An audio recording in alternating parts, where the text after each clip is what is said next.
OAI-PMH એટલે કે open archive initiative protocol for metadata harvesting. પરિચય. OAI-PMH એટલે કે open archives initiative protocol for metadata harvesting વિકાસ થયો છે ઓપન આર્કાઇવ્સ ઇનિશિયેટિવ દ્વારા. પ્રથમ આવૃત્તિ 2001માં. નવું વર્ઝન છે OAI-PMH 2.0 2000, જેનો મુખ્ય હેતુ છે વિવિધ ડિજિટલ લાઇબ્રેરી અને રિપોઝિટરીમાંથી મેટાડેટા એકઠું કરીને એક જ સ્થળે ઉપલબ્ધ કરવાનું.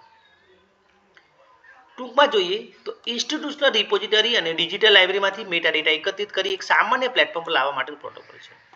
ઉદ્દેશ્યમાં ઇન્ટરઓપરેબિલિટી એટલે કે અલગ અલગ રિપોઝિટરી વચ્ચે મેટાડેટા શેર થાય છે.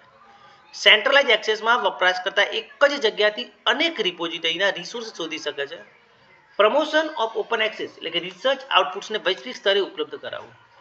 ઓટોમેશનમાં મેટાડેટા હાર્વેસ્ટિંગ માટે ઓટોમેટિક સિસ્ટમ પૂરી પાડવી. સ્ટાન્ડર્ડ્સ બેઝમાં મેટાડેટા એક્સચેન્જ માટે સામાન્ય ફ્રેમવર્ક છે. OAI-PMH નું કાર્ય જોઈએ તો મુખ્ય બે ભૂમિકામાં છે. ડેટા પ્રોવાઇડર્સ જેમ કે ડીસ્પેસ, ઈફીસ, ગ્રીનસ્ટોન તથા શોધગંગા મેટાડેટા OAI-PMH કમ્પેટિબલ ફોર્મેટમાં પૂરું પાડે છે. સર્વિસ પ્રોવાઇડરની રીતે જોઈએ તો મેટાડેટાને વિવિધ રિપોઝિટરીમાંથી હાર્વેસ્ટ કરીને સર્ચ સર્વિસ પૂરી પાડે છે. ઉદાહરણ તરીકે NDLI અને બેઝ તથા OAI સ્ટેક. પ્રોસેસમાં યુઝરથી સર્વિસ પ્રોવાઇડરથી મેટાડેટા યુઝર્સને એક જ ઇન્ટરફેસમાં પરિણામ મળે છે. મેટાડેટા સ્ટાન્ડર્ડ જોઈએ તો ડબલિંગો જે મિનિમમ રિક્વાયર્ડ મેટાડેટા સ્ટાન્ડર્ડ છે. Mark XML, modes, mats, EAD જેવા અન્ય મેટાડેટા ફોર્મેટ્સ પણ સપોર્ટ કરે છે. મુખ્ય રિક્વેસ્ટમાં જોઈએ તો OAI-PMH 6 વર્ષમાં વપરાય છે. આઈડેન્ટિફાઈ જેમાં રિપોઝિટરી વિશે માહિતી, લિસ્ટ મેટાડેટા ફોર્મેટ્સ કયા મેટાડેટા ફોર્મેટ્સ ઉપલબ્ધ છે તે, લિસ્ટ સેટ્સ એટલે કે ડેટા સેટ્સની યાદી, લિસ્ટ આઇડેન્ટિફાયર્સ રેકોર્ડના યુનિક આઇડેન્ટિફાયર્સ, લિસ્ટ રેકોર્ડ્સમાં મેટાડેટા રેકોર્ડ્સની યાદી, ગેટ રેકોર્ડ્સમાં ચોક્કસ રેકોર્ડ ફેચ કરે છે.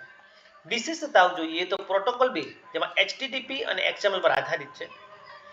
લાઇટ વેઇટ તો સિમ્પલ અને ફ્લેક્સિબલ સિસ્ટમ છે. સ્ટાન્ડર્ડાઇઝ મેટાડેટા એક્સચેન્જ માટે કોમન રૂલ્સ છે. સ્કેલેબલમાં લાખો રેકોર્ડ્સ હાર્વેસ્ટ કરી શકાય છે. ગ્લોબલ યુઝેજ એટલે કે OAI-PMH આધારિત રિપોઝિટરી વિશ્વભરમાં છે. ફાયદામાં ઓપન એક્સેસને પ્રોત્સાહન મળે છે. રિસોર્સ ડિસ્કવરી સરળ બને છે. ઓટોમેશન એટલે કે મેન્યુઅલ ડેટા એન્ટ્રી વગર ઓટોમેટિક હાર્વેસ્ટિંગ થાય છે. ઇન્ટરઓપરેબિલિટીમાં વિવિધ રિપોઝિટરી સોફ્ટવેર વચ્ચે સીમલેસ ડેટા શેરિંગ થાય છે. સપોર્ટ પર ડિજિટલ લાઇબ્રેરી, NDLI, શોધગંગા, OSTER જેવા પ્રોજેક્ટ શક્ય બને છે. મર્યાદાઓમાં ઓનલી મેટાડેટા એટલે કે ફૂલ ટેક્સ્ટ હાર્વેસ્ટ કરી શકાતું નથી. ટેકનિકલ એક્સપર્ટાઇઝની જરૂરિયાત રહે છે. બધી ક્વોલિટી ઇસ્યુ એટલે કે બધી જ રિપોઝિટરી ડબલિંગ કોડ જેવા મેટાડેટા સ્ટાન્ડર્ડ સારથી ન વપરાય. ડિપેન્ડન્સ ઓન રિપોઝિટરી એટલે કે ડેટા પ્રોવાઇડર્સ અપડેટ ન કરે તો રેકોર્ડ્સ અધૂરા રહે છે. ઉદાહરણ તરીકે ઇન્ડિયામાં જોઈએ તો શોધગંગા તથા NDLI, ગ્લોબલની રીતે જોઈએ તો OAI, STR, બેઝ તથા ઓપન AI. નિષ્કર્ષમાં OAI-PMH એ લાઇબ્રેરી સાયન્સ ક્ષેત્રમાં એક મહત્વપૂર્ણ પ્રોટોકોલ છે જે મેટાડેટા હાર્વેસ્ટિંગ, ઇન્ટરઓપરેબિલિટી અને ઓપન એક્સેસ માટે આધારિત છે. તેના લીધે ઇન્સ્ટિટ્યુશનલ રિપોઝિટરી, ડિજિટલ લાઇબ્રેરી અને ઓપન એક્સેસ ઇનિશિયેટિવ વિશ્વભરમાં ઝડપી રીતે વિકસ્યા છે.